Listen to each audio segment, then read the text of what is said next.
지난 25일 해상풍력 사업지에 대한 현지 답사를 진행하였습니다. 해상풍력 사업지는 역시나 본 의원과 많은 국민이 우려한 대로 현재 활발하게 어업 활동이 진행 중이었습니다. 해상풍력 사업지 인근에는 수많은 조업용 부표가 설치되어 있었고 현지 답사 당시 조업 활동을 하는 어선도 여기저기 볼 수 있었습니다. 당시 자리에 함께 있던 우리 군의원님들을 포함해 경제진흥과 관계 공무원들도 현재 조업 활동이 활발하게 진행되고 있는 우리 어민들의 삶의 터전임을 눈으로 확인하였고 모두 인정하였습니다. 해상풍력 사업 추진으로 천문학적인 이익을 얻는 국민들도 있을 것이고 아무런 피해를 받지 않고 이익을 보는 국민들도 있을 것입니다. 그러나 해상풍력 사업 추진으로 삶의 터전을 잃고 금전적으로 산정할 수 없는, 복구할 수 없는 피해를 입는 사람들도 있을 것입니다. 바로 해상풍력 사업 예정지에서 조상 대대로 수백 년의 조업을 이어온 우리 태안의 어민들입니다. 가세로 군수님, 그들도 우리 태안 군민입니다. 업무보고를 청취하고 사업 설명회를 참석하고 현지를 답사할수록 결국 답은 하나입니다. 반드시 해상풍력 사업 예정지는 변경되어야 합니다.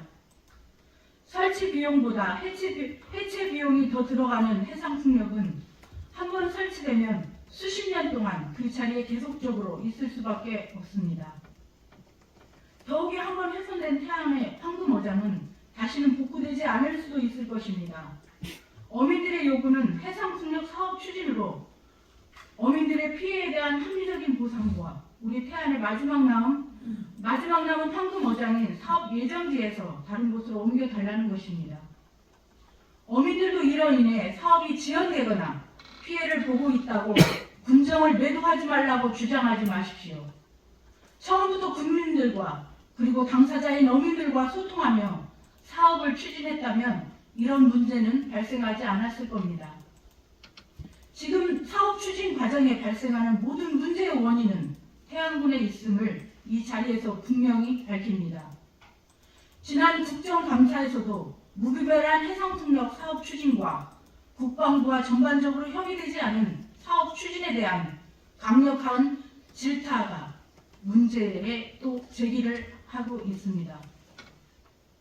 국회 산업통상자원 중소벤처기업위원회에서 3년이 바다이면서 북한의 위협이 상존하는 국내 여건상 무엇보다 국가안보 확립이 필요하며 무분별한 발전사업 허가는 해상풍력 확대에 도움이 되지 않을 뿐더러 오히려 국가안보를 위협하는 요인이라는 주장이 나왔습니다.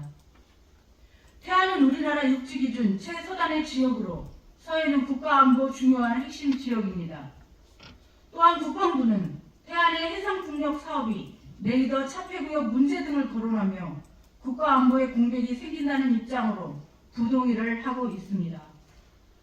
해상풍력 사업은 우리 태안의 백년대계를 바라보는 중요한 사업입니다. 조금 천천히 가도 되지 않겠습니까?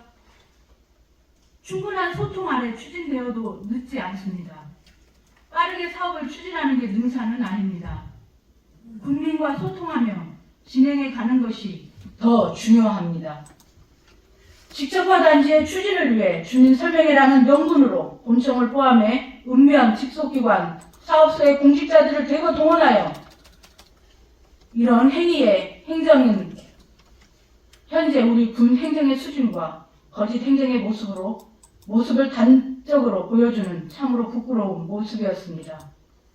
또한 면 이장단 회의를 통해 직접화 단지에 대한 설명조차 들어보지 못한 주민들에게 주민들의 의견서를 제출하라고 이장님들을 독촉하는 행위는 국민을 무시하는 행위이며 과연 태안군 행정이 누구를 위한 행정인 것입니까? 사랑하는 1300여 공직자 여러분, 다시 한번 당부합니다. 또 강복희 6만 1천여 국민들의 마음을 대신해 여러분께 호소하겠습니다.